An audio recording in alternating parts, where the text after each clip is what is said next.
Hello నమస్తే. ఈరోజు ఆంధ్రప్రదేశ్ వార్తాపత్రికలో వచ్చిన వార్తలు, ఆ వార్తల వెనకున్న వాస్తవాలు, ఆ వార్తలు ఏ పేపరు ఎందుకు బ్యానర్ ఐటెమ్స్ పెట్టింది, ఆ బ్యానర్ ఐటెమ్స్ వెనక ప్రజల బాధలు గాని, ప్రజల సమస్యలు గాని, ప్రజల పక్షాన ప్రభుత్వాన్ని ప్రశ్నించడం గాని ఉందా? ఉంటే ఏ పత్రికలో ఉంది?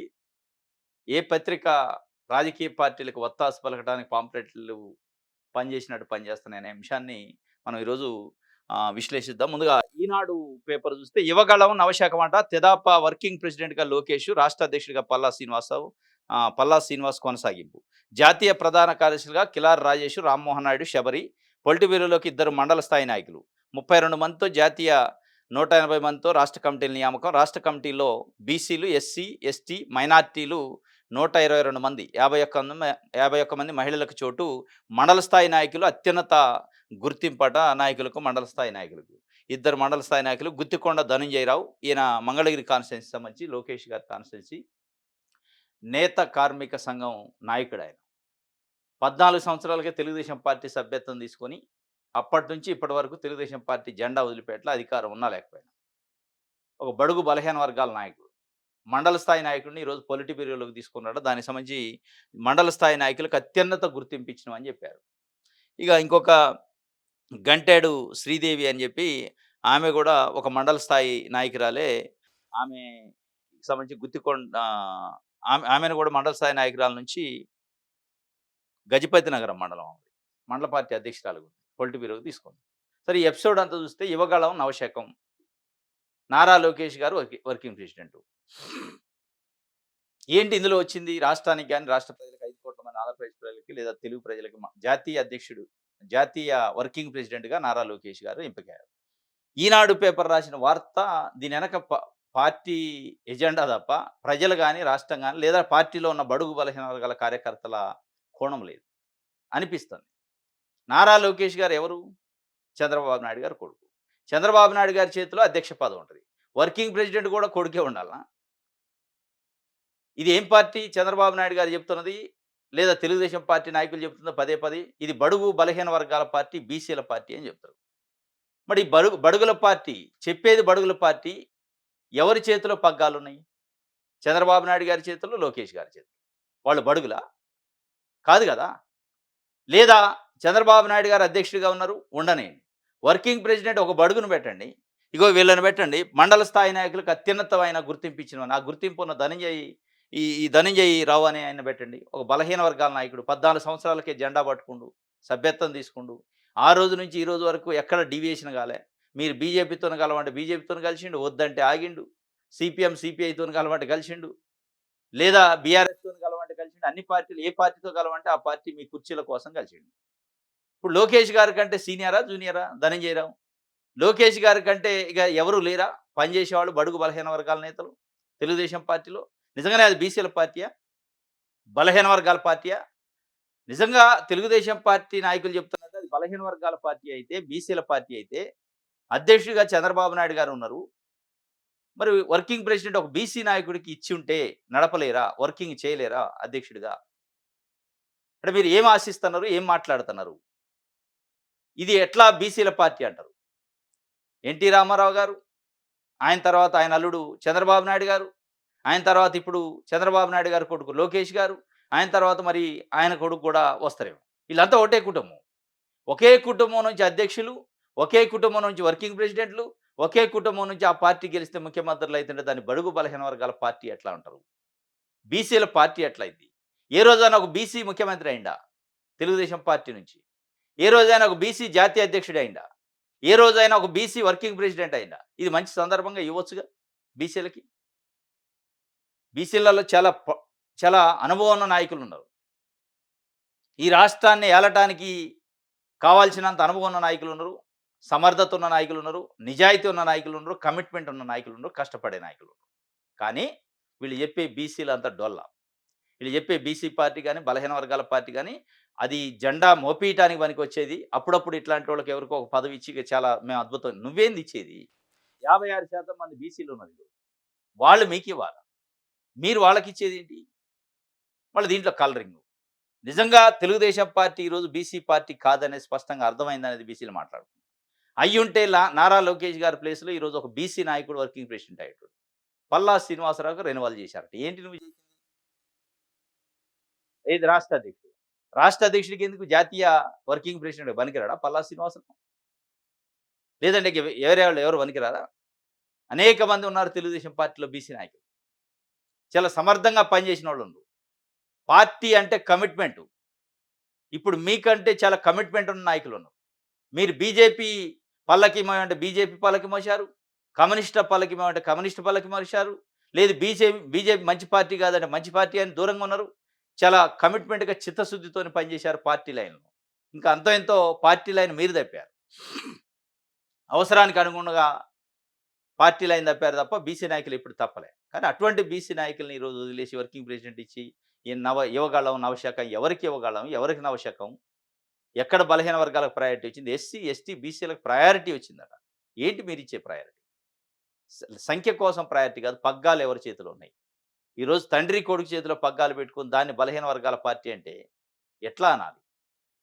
ఎట్లా ఒప్పుకోవాలి?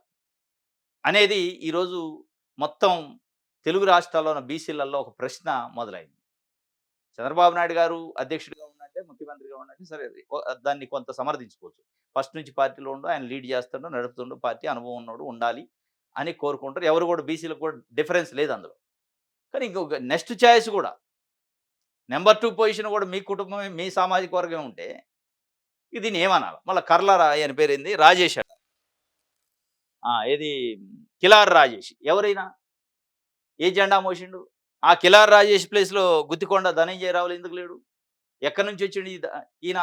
సానా సతీష్. ఈయన ఎక్కడి నుంచి వచ్చిండు? వీళ్ళంతా ఏంటంటే లోకేష్ గారి టీమ్ అన్నమాట. లోకేష్ గారు చెప్తే ఇనే టీము. దాంట్లో మళ్ళా సామాజిక వర్గాలు, మా కులపోళ్ళుండాలి, మా సామాజిక వర్గోళ్ళు పక్కనుండాలి. ఒక బీసీకి ఇయ్యాలి, బీసీలకు ప్రాధాన్యత ఇచ్చినాం అన్నారు. ఇచ్చేదేంటి? బీసీలకు ప్రాధాన్యతే కాదు, ఓసీలకు కూడా ప్రాధాన్యత ఇచ్చారు. మీ సామాజిక వర్గానికి కూడా ప్రాధాన్యత ఇచ్చారు. అది చెప్పట్లే. మీ సామాజిక వర్గానికి ప్రాధాన్యత ఇవ్వకపోతే అధ్యక్షుడు అదే సామాజిక వర్గం, వర్కింగ్ ప్రెసిడెంట్ అదే సామాజిక వర్గం, మళ్ళా జనరల్ సెక్రటరీలో అదే సామాజిక వర్గం ఉంటది. ఒకళ్ళో ఇద్దరు. స్పోక్స్ పర్సన్‌లు వాళ్ళే ఉంటారు. ఒకళ్ళో ఇద్దరు. మరి ప్రాధాన్యత ఇయ్యనట్ట వాళ్ళకి? అది కూడా చెప్పాలిగా. బీసీలకి ఇచ్చినాం, ఓసీలకు కూడా ఇచ్చినాం. ఓసీలో మా సామాజిక వర్గానికి కూడా ఇచ్చుకున్నాం అని చెప్పాలి. అది చెప్పరు. బీసీలకి, ఎస్సీలకి, ఎస్టీలకి ప్రాధాన్యత ఇచ్చినాం అంటారు. ఇది ఒక వార్త. ఈరోజు తెలుగుదేశం పార్టీ బలహీన వర్గాల పార్టీ అని చెప్తున్నారు. కానీ పగ్గాలు ఎవరి చేతిలో ఉన్నాయంటే పగ్గాలు ఉండాల్సిన వాళ్ళ చేతిలో ఉన్నాయి. కుటుంబం చేతిలో, ఒక సామాజిక వర్గం చేతిలో. అది బలహీన వర్గాల పార్టీ అవునా కాదా అనేది తెలుగుదేశం పార్టీ నాయకులు చెప్పాలి. బలహీన వర్గాల పార్టీ, బలహీన వర్గాల నుంచి బీసీల నుంచి ఒక ప్రశ్న వేస్తున్నారు. మీది ఏ పార్టీ అసలు? బలహీన వర్గాల పార్టీయా? బీసీల పార్టీయా? లేదా ఒక సామాజిక వర్గం పార్టీ, ఒక కుటుంబ పార్టీ అని అడుగుతున్నారు. సమాధానం చెప్పాలి. రైట్. ఇది ఒక వార్త. హ్మ్. పేదల కడుపు నిండితేనే నిజమైన అభివృద్ధట. అందుకే అన్నార్తులకు అన్న క్యాంటీన్‌లు అందుబాటులోకి తెచ్చాం. ఇప్పుడు గ్రామీణ ప్రాంతాల్లో మరో 62 ఏర్పాట్లు చేశాం. పేదల కడుపు నిండితేనే నిజమైన అభివృద్ధి వాస్తవమే. పేదల కడుపు నిండటానికి హోటల్‌లో క్యాంటీన్‌లు పెట్టి అన్నం పెడితే అది అభివృద్ధి కాదు. వాళ్ళు పారిశ్రామికవేత్తలు కావాలి. వాళ్ళు ఆర్థికంగా పునాదులేసుకోవాలి. జీవన ప్రమాణాలు పెరగాలి. వాళ్ళకి ఉండటానికి ఇల్లు, తినటానికి తిండి, కట్టుకోవడానికి బట్ట ఇవన్నీ కనీసం ఏర్పాటు చేయాలి. అంటే మీరు చెప్పేది పేదల కడుపు నిండటానికి అన్నా క్యాంటీన్‌ల పైన ఆధారపడే కుటుంబాలు కూడా ఈరోజు ఉన్నాయంటే, మనం ఏ ఆంధ్రాలో ఉన్నాం? స్వర్ణాంధ్రాలో ఉన్నామా? వెనకబడిన ఆంధ్రాలో ఉన్నామా? ఎటు తీసుకెళ్తాను రాష్ట్రాన్ని? 4 సార్లు ముఖ్యమంత్రిగా చంద్రబాబు నాయుడు గారు పనిచేశారు. ఈరోజు అన్న క్యాంటీన్‌లో అన్నం తింటే తప్ప వాళ్ళు బతకలేని పరిస్థితిలో కొన్ని కుటుంబాలు. అంటే ఏంటి? ఏం అభివృద్ధి అయినట్టు? ఎట్లా ఉండాలి అభివృద్ధి అంటే ఏంది? పేదల కడుపు నిండితే నిజంగానే అభివృద్ధి. పక్కోడికి ఒక పట్టెడు అన్నం పెట్టే శక్తి వస్తే అది అభివృద్ధి. ప్రభుత్వం పైన ఆధారపడి రేషన్ బియ్యం కోసం, ప్రభుత్వం పైన ఆధారపడి అన్న క్యాంటీన్‌లో భోజనం కోసం ఆధారపడేటట్లు మీరు చేస్తున్నారంటే అది అభివృద్ధా? ఆధారపడేటట్టు చేయటమా? ఒకవైపేమో పారిశ్రామికవేత్తలకి, పెట్టుబడిదారులకి లూలు కంపెనీ, ఉర్సా కంపెనీలు, కొత్త కంపెనీలకి వేల ఎకరాలు దారాదత్తం చేసుకుంటూ అదే అభివృద్ధి అని అక్కడ చెప్తారు. మా ప్రభుత్వం పారిశ్రామికీకరణ కోసం, పెట్టుబడిదారుల కోసం పనిచేస్తుందని చెప్తారు. మా విధానం పెట్టుబడిదారీ విధానం అంటారు. ఇక్కడ పేదోళ్ళ కాడికొచ్చి పేదల కడుపు నిండితేనే నిజమైన అభివృద్ధి అంటారు. పేదల కడుపు నిండితే నిజమైన అభివృద్ధి వాస్తవమే. పెద్దోళ్ళ కడుపు, పారిశ్రామికవేత్తల కడుపు నిండితే నిజమైన అభివృద్ధి కాదు. కానీ మీరు నింపుతున్నది వాళ్ళ కడుపు. వీళ్ళ దగ్గరకొచ్చి మీకు అన్న క్యాంటీన్‌లో భోజనం పెడతా, తిని సపిడి చేయక కూర్చోండి అని చెప్తున్నారు. ఇది కాదు. అన్న క్యాంటీన్‌లో భోజనం, సాంబారో, పెరుగో, కూర ఏసి ఇక కడుపు నిండా అన్నం పెట్టాం కాబట్టి మీకు మీరు ప్రశ్నించొద్దు. మేము భూములు, మొత్తం సంపదని పంచేస్తా ఉంటాం అని చెప్తే కాదు. ఆ పేదలు ఇంకొకళ్ళకి పక్కనోడికి అన్నం పెట్టే స్థాయిని తీసుకురండి. అది తీసుకురావాలి. ఇది చంద్రబాబు నాయుడు గారు చెప్తున్న పేదల కడుపు నిండితేనట నిజమైన అభివృద్ధి. రైట్. దక్షిణాదికి ఎలాంటి నష్టం జరగదట. జనాభాతో సంబంధం లేకుండా లోక్సభ సీట్ల 50% పెంపు అన్ని రాష్ట్రాల్లోనూ వర్తింపు కూటమి నేతలకు స్పష్టం చేసిన కేంద్ర మంత్రులు. ముఖ్యమంత్రి చంద్రబాబుతో పవన్ కళ్యాణ్, మాధవ్, పల్లా భేటీ కేంద్ర మంత్రులకు ఫోను సందేహాలు నివృత్తి అయినాయట. అయిపోతాయి. సందేహాలు నివృత్తి ఎందుకు కావు? చంద్రబాబు నాయుడు గారు బీజేపీతో నటకాగుతుండు కాబట్టి సందేహాలే ఉండవు. అవి నివృత్తే ఉండదు. మరి పక్కనే ఉన్న వారి శిష్యుడు తెలంగాణ ముఖ్యమంత్రి రేవంత్ రెడ్డి గారు ఫైర్ అవుతుండు. బగ్గున అంటుండు. తెలంగాణకు అన్యాయం జరుగుతుంది. హైబ్రిడ్ పద్ధతి పెట్టండి అని చెప్పి. మరి గురువు గారికి అనిపించట్లే ఎక్కడ నష్టమైనట్టు. తెలుగువాడి ఆత్మగౌరవం కోసం పుట్టిన పార్టీ తెలుగుదేశం పార్టీ. ఈరోజు తెలుగువాడి ఆత్మగౌరవం ఢిల్లీలో ఆల్రెడీ తాకట్టు పెట్టారు. ఏ ఆత్మగౌరవం కోసం పుట్టిన తెలుగుదేశం పార్టీ ఉందో అదే తెలుగుదేశం పార్టీ తెలుగువాడి ఆత్మగౌరవాన్ని తాకట్టు పెట్టింది ఢిల్లీలో స్పష్టంగా. కాకపోతే అది కాంగ్రెస్ పార్టీ దగ్గర కాదు, బీజేపీ. ఒక్క మాట అంటే ఒక్క మాట ఆంధ్రప్రదేశ్‌కి ప్రత్యేక హోదా కావాలి, ప్రత్యేక ప్యాకేజీ కావాలి. ఏంటి అని నిలదీసే పరిస్థితి లేదు. అమరావతికి మీరిచ్చే డబ్బేంది? పోలవరానికి మీరిచ్చే నిధులేంటి అని అడిగే పరిస్థితి లేదు. ఇంకెక్కడుంది ఆత్మగౌరవం? ఒక 2 రాజ్యసభ, 2 ఎమ్మెల్సీలో ఖాళీ ఏర్పడితే అది తెలుగు ప్రజలకు సంబంధించిన పదవులైతే, తెలుగు ప్రజలు ఓట్లేస్తే ఏర్పడ్డ పదవులు ఖాళీ అయిన పదవులైతే, వాటికి ఢిల్లీ పోయి పర్మిషన్ రావాల్సిన పరిస్థితి తెలుగుదేశం పార్టీకొచ్చిందంటే, తెలుగువాడి ఆత్మగౌరవం కోసం పుట్టిన తెలుగుదేశం పార్టీ ఏ పరిస్థితిలో ఉందో అర్థం చేసుకోవచ్చు. ఈరోజు దక్షిణాదికి సంబంధించిన తమిళనాడు ముఖ్యమంత్రి స్టాలిను, తెలంగాణ ముఖ్యమంత్రి రేవంత్ రెడ్డి, ఇంకా కొంతమంది ముఖ్యమంత్రులు, లెఫ్ట్ పార్టీలు, దక్షిణాది రాష్ట్రాలు గగ్గోలు పెడుతున్నాయి. దీని వెనక పెద్ద కుట్ర ఉంది. 850 సీట్లకు పెంచడం వెనక. ఇది దక్షిణాది పైన దాడి. దక్షిణాదిని చీల్చే కార్యక్రమం, వివక్ష చూపించే కార్యక్రమం జరుగుతుంది. నోరు తెరవండి, మాట్లాడండి అని మాట్లాడుతున్నాం. పెద్ద ఎత్తున ఆందోళన వ్యక్తం చేస్తున్నాం. స్టాలిన్ అయితే దిగ్బంధిస్తామని చెప్పిండు. పాత తమిళనాడు డీఎంకే గుర్తు చేసుకోండి అని చెప్పిండు. కానీ చంద్రబాబు నాయుడు గారి చేతిలో ఈరోజు రిమోట్ ఉంది. అయినప్పటికీ వారు లేదు లేదు సందేహాలు మాకు మొత్తం నివృత్తి అయింది. మీకు కాదు కావాల్సింది. దక్షిణాది ప్రజలకు నివృత్తి కావాలి. ఇక చంద్రబాబు నాయుడు గారికి నివృత్తి అయితే అయింది అంటే చంద్రబాబు నాయుడు గారు కనీసం ఒక 2 రాజ్యసభ సీట్లు ఖాళీ అయితేనే భర్తీ చేసుకోలేని పరిస్థితి ఉంటే ఇక ఆయన ఏం మాట్లాడతారు నివృత్తి కావడానికి? ఆయన అడిగితే కదా ప్రశ్న ఉంటే నివృత్తి అయింది. ప్రశ్నే లేదు ఆయన దగ్గర. అనేది ఈరోజు దక్షిణాదికి సంబంధించిన ప్రజలు మాట్లాడుకుంటున్నారు. నివృత్తి అయిందట. దీనికి సంబంధించి ఒక వార్తని ఈనాడు ఇచ్చింది. ఆంధ్రజ్యోతి చూద్దాం. ఆంధ్రజ్యోతిలో ఏం రాశారు ప్రజల గురించా, పార్టీల గురించా అంటే అది కూడా వార్తలు. టీడీపీ జాతీయ వర్కింగ్ ప్రెసిడెంట్‌గా లోకేష్, రాష్ట్ర అధ్యక్షుడిగా పల్లా శ్రీనివాసరావు కొనసాగింపు అని చెప్పి ఒక వార్త. సగం పెరగనున్న స్థానబలం, అసెంబ్లీతో పాటు ఎంపీ స్థానాలు 50% పెంపు చంద్రబాబుకు స్పష్టం చేసిన కేంద్ర మంత్రులు. అది పెంచేదిగా ఆయన స్పష్టం చేసేది. పెంచేది అందరూ లోకమంతా తెలుస్తాడు సగం పెరిగిద్దని. ఆ పెంచే దానివల్ల ఆంధ్రప్రదేశ్‌కి, తెలంగాణకి లేదా తెలుగు ప్రజలకి, దక్షిణాదికి నష్టం ఏంటి అని అడగబట్టే చంద్రబాబు కట స్పష్టం చేసిందట కేంద్ర మంత్రులు. ఏం స్పష్టం? సగం పెరిగిద్ది అని. ఇక దాంట్లో స్పష్టమేముంది? అది అందరికి తెలుసు కదా! చిన్న పిల్లగాడికి కూడా. సగం పెరిగేది తెలుసా? సగం పెరుగుడు వల్ల దక్షిణాది రాష్ట్రాలకు జరిగిన నష్టం ఏంటి? ఆ నష్టాన్ని నివారించడానికి మీరేమి ప్రెషర్ తెస్తారు కేంద్రం పైనని ప్రజలు అడుగుతున్నారు. అది ఈయన రాసిండు. చాలా చాలా స్పష్టంగా ఆంధ్రజ్యోతి ఆయన చాలా మంచి అద్భుతమైన పని చేస్తుంది చంద్రబాబు నాయుడు గారు. ఇదే ఆంధ్రజ్యోతి ఈనాడు ఈరోజు చంద్రబాబు నాయుడు గారిని ప్రశ్నిస్తే, మీరిప్పుడు నోరు తెరవకపోతే మీరు చాలా నష్టం జరిగిద్ది ఆంధ్రప్రదేశ్‌కి, తెలంగాణకి, దక్షిణాది రాష్ట్రాలకి. నోరు తెరవండి, మాట్లాడండి. మీ 17 మంది ఎంపీల పైన ఆధారపడి నరేంద్ర మోడీ ప్రభుత్వం నిలబడింది. దీన్ని ఇట్లా ఒప్పుకోను అని ఒక మాట అంటే, మొన్న పాస్ అయిన ఇది ఉపాధి హామీ చట్టం గాని, ఎన్ఆర్‌ఈజీఎస్ దాంట్లో అదే మాట. దీంట్లో కూడా అదే మాట. తల ఊపటం తప్ప చేసేది ఏమి లేకుండా. ఇది మొత్తానికి కేంద్ర మంత్రులట మొత్తం నివృత్తి చేశారట. 50% సీట్లు పెరుగుతాయి అని చెప్పేసి దాంట్లో నివృత్తి ఏముంటది? నష్టం జరిగే దానికి సంబంధించి హైబ్రిడ్ పద్ధతిలో అని పక్క రాష్ట్ర ముఖ్యమంత్రి అంటాడు. అసలు ఏంటది అని ఒక ఎక్సర్సైజ్ చేయాలి కదా! 50% సందేహాలెన్నో దక్షిణాదికి అన్యాయం చేస్తున్నారంటూ కాంగ్రెస్, డీఎంకే, లెఫ్ట్ తదితర పార్టీల ధ్వజం. బిల్లును అడ్డుకుంటామని ఇండియా కూటమి చెప్పింది. ఆ సందేహాలెన్నో ఉన్నాయి వీళ్ళందరికి మిగతా పార్టీలకు. కానీ చంద్రబాబు నాయుడు గారు లేదు. నివృత్తి అయినాయి సందేహాలు. మరి వీళ్ళందరికి గాని నివృత్తి ఆయనకు ఒక్కడికి ఎట్లయింది? ఈ నివృత్తి గనక బీజేపీతోని అంటకాగటమే. వాళ్ళు రేపు బీజేపీతోని రేపో మాపో ఒక డిఫరెన్స్ వచ్చిందనుకో నేను గట్టిగా కొట్లాడినా వద్దని వినలేదు. అన్యాయం చేశారు, గొంతు కోశారు. దక్షిణాది రాష్ట్రాలను గొంతు కోశారు. రండి నాయనకి అందరూ కలిసి అంటాడు. అరే మీరు రమ్మన్నప్పుడు రావాలి, వద్దన్నప్పుడు ఆగాలి. మీరు బీజేపీ మంచిదంటే మంచిదనాలి, చెడ్డదంటే చెడ్డదనాలి. మీకు బీజేపీకి పొసకని రోజు బయటకొచ్చి బీజేపీ ద్రోహం చేసింది సీట్ల పెంపులో దక్షిణాది రాష్ట్రాలకి.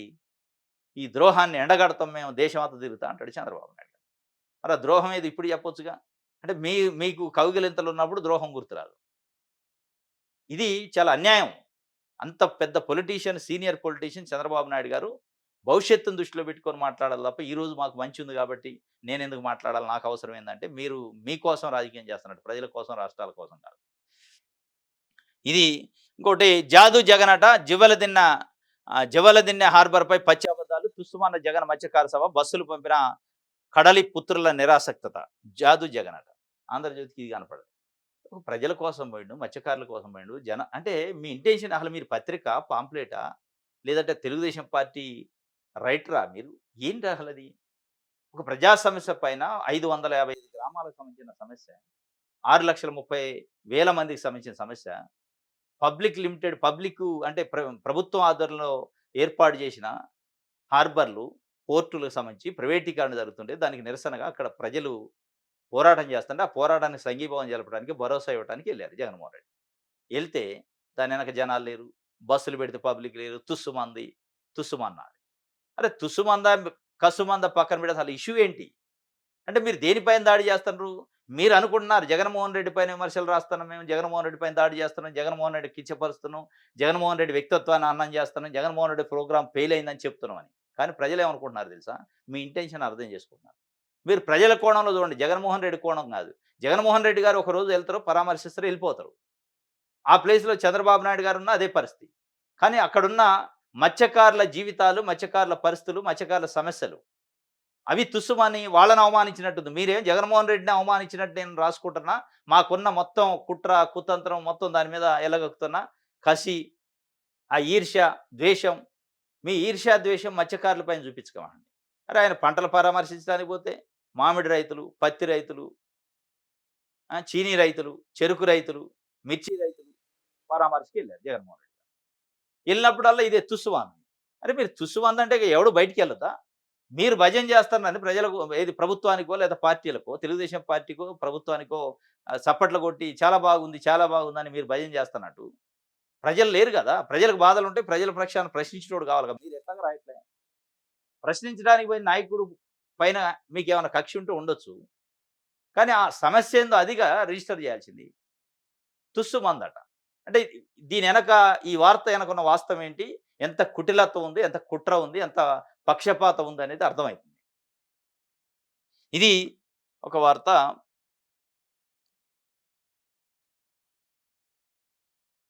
రైట్. ఇది 'ఆంధ్రజ్యోతి'కి సంబంధించి 'ఆంధ్రప్రభ'. సేమ్ వర్కింగ్ ప్రెసిడెంట్‌గా నారా లోకేష్ తెలుగుదేశంలో అనూహ్య మార్పులు. పొలిట్ బ్యూరోకు సరికొత్త రక్తం, సామాజిక, ప్రాంతీయ అనుభవ యువనేతల కలబోత. మోడీ మెచ్చిన నేతగా రాణింపు, తండ్రికి తగ్గ తనయుడు, జనం, యంత్రాంగం అదే ధ్యాస, అదే శ్వాస. మోడీ మెచ్చిన నేతట. అందుకే వర్కింగ్ ప్రెసిడెంట్ అయినట్టు. మోడీ కాదు మెచ్చాల్సింది. ఆంధ్రప్రదేశ్ ప్రజలు మెచ్చాలి, తెలంగాణ ప్రజలు మెచ్చాలి, తెలుగు రాష్ట్రాల ప్రజలు మెచ్చాలి. మోడీ మెచ్చిన నాయకుడు చేస్తే మోడీ ఒక్కడు నాయకుడిని చేయలేడు. మోడీ ఇయాల ఉంటాడు, రేపు ఓడిపోతే వెళ్ళిపోతాడు. కానీ తెలుగుదేశం పార్టీ శాశ్వతంగా ఉండాలంటే తెలుగుదేశం పార్టీ కార్యకర్తలకు మెచ్చిన నాయకుడు ఉండాలి. మోడీ మెచ్చిన నాయకుడా, ప్రజలు మెచ్చిన నాయకుడా? మోడీని మెచ్చిన నాయకుడా, తెలుగుదేశం పార్టీ కార్యకర్తలు మెచ్చిన నాయకుడా? అసలు అది బీసీల పార్టీయా, అగ్రవర్ణాల పార్టీయా? బీసీల పార్టీయా, నారావారి పార్టీయా? ఎటు తీసుకెళ్తాను పార్టీని అనేది ఈరోజు తెలుగుదేశం పార్టీ కార్యకర్త తండ్రికి తగ్గ తనయుడట. ఎట్లెట్లా? తండ్రి ఎన్టీ రామారావు గారి నుంచి గుంజుకోండు పార్టీ. ముఖ్యమంత్రి పదవి, పార్టీని ఆయన దాని తర్వాత అప్పటి నుంచి ఇప్పటి వరకు తండ్రి అధ్యక్షుడు. అది ఒక ఎపిసోడ్. కానీ తండ్రికి తగ్గ తండ్రి ఏంటంటే ఈయన ఏడ నుంచి గుంజుకోలే. తండ్రి ఇచ్చిండు ఇప్పుడు వర్కింగ్ ప్రెసిడెంట్. ఈయన గుంజుకున్నది లేదు. ఇక్కడెక్కడ సంక్షోభాలు జరగలే. వీళ్ళ పొగడ్తలు, ఈ పేపర్‌లు, టీవీ ఛానెల్‌లు ఏ స్థాయిలో మరి బానిసత్వం చేస్తున్నారు, ఏ స్థాయిలో భజన చేస్తున్నారనేది స్పష్టంగా కనపడుతుంది. ఏంటి దీంట్లో ఏమన్నా ప్రజల కోణం గాని, రాష్ట్ర ప్రజల కోణం, రాష్ట్రం కోణం, అభివృద్ధి కోణం, సమస్యల కోణం ఉందా? ఏది లేదు. తండ్రికి తగ్గ తనయుడు, మోడీ మెచ్చిన నాయకుడు. దేనికి ఇది ఏమన్నా పనికొస్తారా ప్రజలకి? ఇది ఒక వార్త. హ్మ్.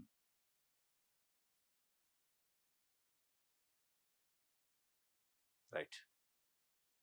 మోడీ మెచ్చిన నేతగా రాణిపాట మోడీ మోడీ గారు చెప్పిండాడు వర్కింగ్ ప్రెసిడెంట్ తీసుకో అని చెప్పి. ఇక మొత్తం పేపర్ అంతా అదే. తండ్రికి తగ్గ తనయుడు. ఆ! ఈ అవకాశం అదృష్టంగా అదృష్టం ఎక్కడిది? తండ్రి ఇచ్చిండు కొడుకు తీసుకుండు. తండ్రికి తండ్రి కొడుక్కి బట్టలు పట్టించినట్టనమాట. కొత్త బట్టలు పట్టిస్తే ఏముంటది? వాళ్ళ వాళ్ళ కొడుక్కి ఆయన బట్టలు పట్టించిండు. లేదా ఒక కారు కొనిచ్చినట్టు. లేదా ఒక ఇల్లు కొనిచ్చినట్టు. తండ్రి ఇది రాష్ట్రానికి గాని, ప్రజలకు సంబంధం లేనట్టు తండ్రి ఆయన చేతిలో ఉంది రాసిచ్చిండు. యువనేత నువ్వు వర్కింగ్ ప్రెసిడెంట్ చేసుకోపో అని. ఎవరికో ఇస్తే నిజంగానే ఒక దళిత నాయకుడికో, బహుజన నాయకుడికో, బలహీన వర్గాల నాయకుడికో, ఒక బీసీ నాయకుడికో ఇచ్చి వర్కింగ్ ప్రెసిడెంట్ ఇగో చేసిన, చూపించిన పార్టీని బలహీన వర్గాల చేతిలో పెట్టిన, పగ్గాలు వాళ్ళ చేతిలో పెట్టిన ఏలుకోండి అంటే అది మార్పు. దాన్ని ప్రజలు మెచ్చుతారు.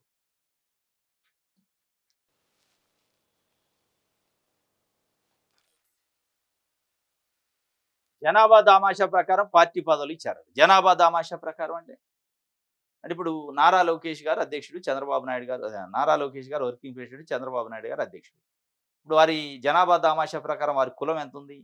ఎంత కులం ఉందని అధ్యక్షుడు వర్కింగ్ ప్రెసిడెంట్ ఇచ్చారు. మరి బీసీలకి ఏమి ఇయ్యాలా? ఏ అధ్యక్షుడు, ఏ వర్కింగ్ ప్రెసిడెంట్ ఇయ్యాలి? బీసీలు అత్యధికంగా ఉన్నారు. 56% పైగా రాష్ట్రంలో లేదా తెలుగుదేశం పార్టీలో కూడా వాళ్ళే ఉన్నారు. జెండా మోసేదే వాళ్ళు. మరి అటువంటి బీసీలు పనికిరారా? అధ్యక్షుడికి పనికిరారు, వర్కింగ్ ప్రెసిడెంట్‌కి పనికిరారు. దేనికి పనికిరారా? ఈ రెండిటికి. ఈ 2 పదవులు ఉంటేనే కదా చేతిలో పగ్గాలుండేది. మిగతా మీరు ఎన్నిచ్చినా ప్రెసిడెంట్‌లు కాకుండా ఎన్నిచ్చినా జనరల్ సెక్రటరీలు లేదా అధికార ప్రతినిధులు ఏది ఇచ్చినా మీరు నోటు రాసిస్తే చదివేటోళ్ళే వాళ్ళు. మీరు కాగితం పంపిస్తే ఇది మాట్లాడండి అంటే మాట్లాడాలి అంతే. అదే ప్రెసిడెంట్, వర్కింగ్ ప్రెసిడెంట్ అంటే నిర్ణయాధికారాలుంటాయి. వాళ్ళ చేతిలో పగ్గాలుంటాయి. నడిపేది వాళ్ళు పార్టీని. పార్టీ నడిపేది మీరు. ఆ నడిపే పార్టీలో ఎనక సీట్‌లో కూర్చోవాల్సింది బలహీన వర్గాలు, ఎస్సీలు, ఎస్టీలు. వాళ్ళకి పదవులిస్తారు మీరు. ఒక ట్యాగ్ ఇచ్చి వదిలేస్తారు. ఏంటి ఉపయోగం? ఇది దామాషా ప్రకారం ఇచ్చారట. హ్మ్. నారా లోకేష్ గారు పిడికిలి గుర్తు పట్టిండు. సాధించిన ఉద్యమం చేసిందాయన. ఎక్కడ చేశారు ఉద్యమం? ధనంజయరావా ఆయన పేరు మంగళగిరికి సంబంధించి ఒక నేత కార్మిక సంఘం నాయకుడు. ఆయన 14 సంవత్సరాల నుంచి పిడికిలి బట్టి జెండా కోసం, పార్టీ కోసం కష్టపడ్డాడు. అట్లాంటోడికిస్తే ఎంత ఎలివేషన్ ఉండేదో. ఇది ఒక వార్త రైట్. ఆ! సాక్షి పేపర్ రైట్. మత్స్యకారుల పొట్టగొడుతున్నారు. గంగపుత్రులను తరిమేసేందుకు చంద్రబాబు సర్కార్ కుట్ర. చంద్రబాబుకు గట్టిగా వార్నింగ్ ఇస్తున్న కూటమి ప్రభుత్వం వచ్చాక మత్స్యకారుల జీవితాలు చిన్నాభిన్నమయ్యాయి. కళ్ళు మూసి తెరిచేలోపే 3 ఏళ్లు పూర్తవుతాయి. మళ్ళీ వచ్చేది వైఎస్ఆర్‌సీ ప్రభుత్వం. ఈ ప్రైవేట్ డిఫెన్స్ కంపెనీని ఇక్కడి నుంచి షిఫ్ట్ చేస్తాం. రాష్ట్రంలో కడుతున్నది 10 షిప్పింగ్ హార్బర్‌లు మత్స్యకారుల సొత్తు. వాటిని చంద్రబాబు కాదు కదా! వారి తాత కూడా లాక్కోలేడు అని వైఎస్ జగన్మోహన్ రెడ్డి చెప్పారు. మత్స్యకారుల పొట్టగొడుతున్నారు కూటమి ప్రభుత్వం. గంగపుత్రులను తరిమేసేందుకు చంద్రబాబు సర్కారు కుట్ర పన్ని ఆ ప్రైవేట్ డిఫెన్స్ కంపెనీకి దాన్ని అప్పజెప్పే కార్యక్రమం చేస్తాండ్రు అని చెప్పి నిన్న పరామర్శ చేశారు. జివెల్లదిన్న ఆ హార్బర్ సంబంధించి ఆ ఏరియాలో పరామర్శ చేశారు. అక్కడికెళ్ళినప్పుడు షిప్పింగ్ హార్బర్ మీకే ఇదే నా భరోసా అని చెప్పి జగన్మోహన్ రెడ్డి మీ అందరికీ భరోసా ఇస్తున్నా కళ్ళు మూసుకొని తెరిచే లోపల మన ప్రభుత్వం వస్తది. అప్పుడు ఈ షిప్పింగ్ హార్బర్ మీ హక్కు. ఈ షిప్పింగ్ హార్బర్ పరిధిలో ఉన్న ప్రతి కుటుంబానికి కూడా మంచి జరిగేలా ఒక్కో బోటుకు 10-12 మందిని యజమానులు చేస్తాం. షిప్పింగ్ హార్బర్‌లను మత్స్యకారులకు అంకితం చేస్తాం. ఇక్కడ పాళెం మత్స్యకారులు కొంతమంది పట్టపు కార్పొరేషన్ కావాలని అడిగారు. నాడు మన ప్రభుత్వంలో అడిగిన వారికి కాదనకుండా 56 కార్పొరేషన్‌లు ఏర్పాటు చేశాం. మనం అధికారంలోకి వచ్చిన 3 నెలల్లోనే పట్టపు కార్పొరేషన్ కూడా ఏర్పాటు చేస్తామని హామీ ఇస్తున్నా అని చెప్పి అక్కడ వాళ్ళ కార్మికులకి భరోసా ఇచ్చే కార్యక్రమం చేసిండు మత్స్యకార కార్మికులకి. ఇలాగైతే మేము బతకలేం జగనన్న అని చెప్పి అక్కడ మత్స్యకారులు జగన్మోహన్ రెడ్డిని అడిగారట. ఈ ప్రభుత్వం మా కడుపు కొడుతుంది అని చెప్పి జగన్మోహన్ రెడ్డి ముందు వాళ్ళ గోస వెళ్ళబోసుకున్నారట. అడుగడుగునా పోలీస్ ఆంక్షలు అయినప్పటికీ ప్రజలు వచ్చినట్టు వాళ్ళకి భరోసా జగన్మోహన్ రెడ్డి ఇచ్చినట్టు మత్స్యకారుల విషయంలో ఒక వార్త. ఇదే వార్తను ఆంధ్రజ్యోతిలో తుస్సుమంది జగన్మోహన్ రెడ్డి పర్యటన అని చెప్పి రాశారు. కనీసం వాళ్ళ బాధ. ఇలాగైతే మేము బతకలేం జగనన్న అని చెప్పి వాళ్ళు ఆవేదన వ్యక్తం చేశారు. వాళ్ళ బాధను కనీసం ఎక్స్‌ప్రెస్ చేయాలిగా ఆంధ్రజ్యోతి, ఈనాడు పేపర్ రాయలే. అసలది ప్రోగ్రామే కాదు. అది వాళ్ళు ప్రజలే కాదు, వాళ్ళు మనుషులే కాదు, వాళ్ళ సమస్యే కాదు అన్నట్టు చెప్పారు. సాక్షి పేపర్ లేదు భరోసా ఇచ్చిండు జగన్మోహన్ రెడ్డి అని చెప్పారు. సరే నిజంగానే జగన్మోహన్ రెడ్డి పర్యటన వల్ల ఏమన్నా వాళ్ళ సమస్యకి భరోసా వస్తదా? మత్స్యకారులకు భరోసా వచ్చే అవకాశం ఉందంటే తప్పనిసరిగా వచ్చే అవకాశం ఉంది. ఎందుకంటే గతంలో మనం చూసినాం. మిర్చి రైతుల విషయంలో, చెరుకు రైతుల విషయంలో, తోతాపూరి మామిడి రైతుల విషయంలో ఇట్లా అనేక అంశాలలో జగన్మోహన్ రెడ్డి బయటికెళ్ళిన తర్వాత వీళ్ళు కేంద్ర ప్రభుత్వాలకు లెటర్‌లు రాశారు. దానిపైన కొంత మద్దతు ధర ఇవ్వాలని డిమాండ్ చేశారు. కొంత న్యాయం జరిగింది. రైతులకి. ఏది జగన్మోహన్ రెడ్డి గారు బయటికెళ్ళిన తర్వాత అక్కడ వచ్చిన ప్రజలు, ఒత్తిడి, మీడియా ఇది చూసిన తర్వాత. ఈరోజు ఫిషింగ్‌కి సంబంధించి, మత్స్యకారులకు సంబంధించి జగన్మోహన్ రెడ్డి గారు నిన్న జిబెలిదిన్‌లో పర్యటన తర్వాత వాళ్ళని పరామర్శించిన తర్వాత తప్పనిసరిగా భరోసా వస్తదనే ఒక అంటే గతంలో జరిగిన అనుభవాలను బట్టి చూస్తే భరోసా వచ్చే అవకాశం ఉంది. ప్రభుత్వం ఇప్పుడు దీనిపైన ఏదో ఒక డెసిషన్ తీసుకోవాల్సిన అవసరం ఉంది. అనివార్యంగా ఒత్తిడి వచ్చే అవకాశం అయితే ఉంది. ఇది వాళ్ళకి కొంత భరోసాని ఇచ్చే అవకాశం ఉన్నట్టు అనిపిస్తుంది. ఇది సాక్షికి సంబంధించి ప్రజాశక్తి చూద్దాం.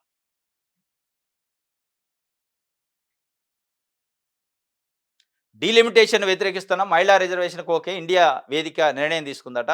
డీలిమిటేషన్ అయితే వ్యతిరేకిస్తాం గానీ, మహిళా రిజర్వేషన్‌కి ఓకే అని చెప్తుంది. ఇండియా కూటమి కాంగ్రెస్ పార్టీ లీడ్ చేస్తున్న ఇండియా కూటమి. దాంట్లో డీఎంకే ఉంది. మిగతా పార్టీలు లెఫ్ట్ పార్టీలున్నాయి.